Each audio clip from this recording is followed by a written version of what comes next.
My sister was the golden child, the pride of our family, but she had a rare blood disorder that required treatments costing thousands every month. To keep her alive, I became her personal blood donor, working non-stop to pay for her care and delivering food all day and night. But one day she nearly died from hemorrhaging after trying to abort a pregnancy. That's when I learned the child she was carrying belonged to my boyfriend. When I confronted him, he didn't even flinch. Instead, he dragged me to the operating table himself. "You were born to be her blood bank. Dying for her? It's the best thing you'll ever do." I was up there bleeding out, my life slipping away with every drop. But as death closed in, something changed. The people who once hoped I'd disappear, the ones who used me, betrayed me, they all began to unravel, losing their insanity. My sister was the golden child, the pride of our family, but she had a rare blood disorder that required treatments costing thousands every month. To keep her alive, I became her personal blood donor, working non-stop to pay for her care and delivering food all day and night. But one day she nearly died from hemorrhaging after trying to abort a pregnancy. That's when I learned the child she was carrying belonged to my boyfriend. When I confronted him, he didn't even flinch. Instead, he dragged me to the operating table himself. "You were born to be her blood bank. Dying for her? It's the best thing you'll ever do." I was left there bleeding out, my life slipping away with every drop. But as death closed in, something changed. The people who once hoped I'd disappear, the ones who used me, betrayed me, they all began to unravel, losing their insanity. This is a revenge thriller with high praise on good novel. Follow me and I will recommend high-quality novels for you every day. Now, let's begin the main text. I watched as the blood slowly flowed from my body through the IV tube, drop by drop. My lids turned pale, and the veins on my wrists stood out clearly, thin and fragile. I had long lost count of how many times I'd donated blood for Beatrice Fall. My doctor, Sean Tucker, told me that my body, weakened by malnutrition, was no longer fit for donating blood. He gave me a stern warning. "Alice, if you keep this up, you're going to die.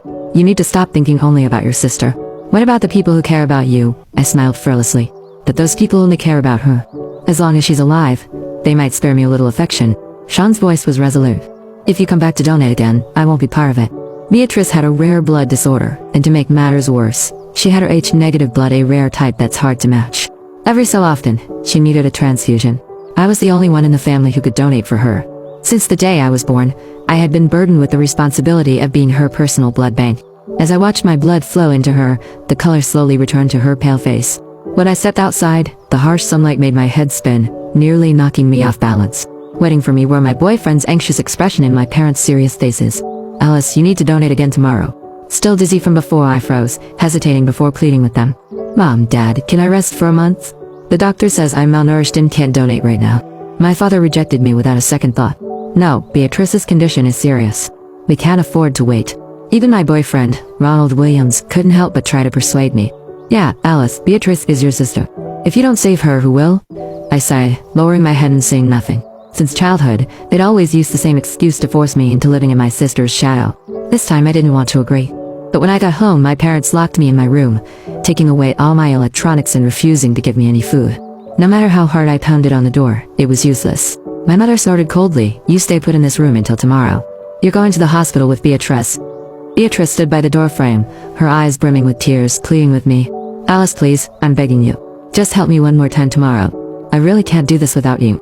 I kept banging on the door, demanding to know what was really going on, but they all mumbled vague excuses, avoiding the truth. After countless sleepless nights delivering food and constantly donating blood, my body was severely malnourished. And now, I hadn't eaten all day. They knew I couldn't hold out much longer. By noon the next day, I collapsed from low blood sugar and was taken to the hospital. In my dazed state, I heard hurried footsteps approaching. "Where is Beatrice's family?" My parents were nowhere to be found, but I heard Ronald's voice instead. "I'm here. I'm Herfy Yanked. The patient is about to undergo an abortion. Have you secured a blood donor yet?" A buzzing sound filled my head. That was when I finally understood my sister was carrying my boyfriend's child. My lashes fluttered as I opened my eyes, and the first thing I saw was Ronald's anxious face. "Alice, I know I've wronged you, but it's too late now. Beatrice's health is too poor for her to continue with the pregnancy. She needs a blood transfusion for the procedure, and I'm begging you to help save her."